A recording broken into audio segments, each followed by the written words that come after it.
He has to be taller than me though. Like probably 6'1". I doesn't have to have a lot of muscle. If he's skinny and scrawny, I can cook, I can fat him up.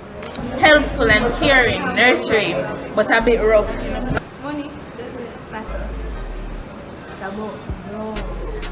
Dear future husband, here's a few things you need to know if you wanna be my one and only all my life. And internal, he has to have a good personality. I know it's gonna sound cliche, but he has to be funny, as in he has to be able to make me laugh. He has to be ambitious. He has to have empathy towards others.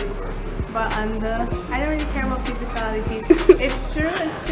I doesn't have to have a lot of muscle. If he's skinny and scrawny, I can cook, I can fat him up. My ideal guy is someone that is considerate and actually listens to what he's saying and remembers it. So if I say, oh, you remember when I said that? They're like, what you mean? Like, and actually puts forward initiative. So I don't have to ask everything, you know. Just shows interest basically. So I know that we're on the same page and it's equal. Anything special physically? Tall? Someone taller than me. I'm 5'3", so yeah, if you're shorter than that, we have a problem. I would say I prefer tall, but I would date short as in my height, but not shorter. Can be stupid, but not too smart. Cause if not gonna come, let me feel dumb. Or using smartness against you. Yeah.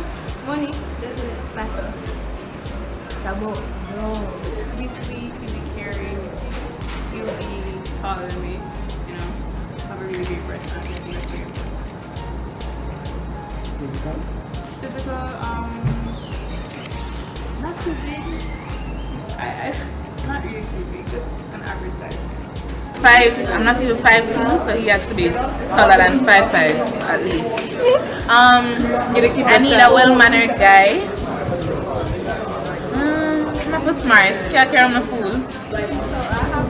Personality, anything specific? Personality, he has to be a romantic because I'm a very romantic girl. Aww. I need someone like that. And helpful and caring, nurturing, but a bit rough. Dear future husband, if you wanna get that special loving, tell me I'm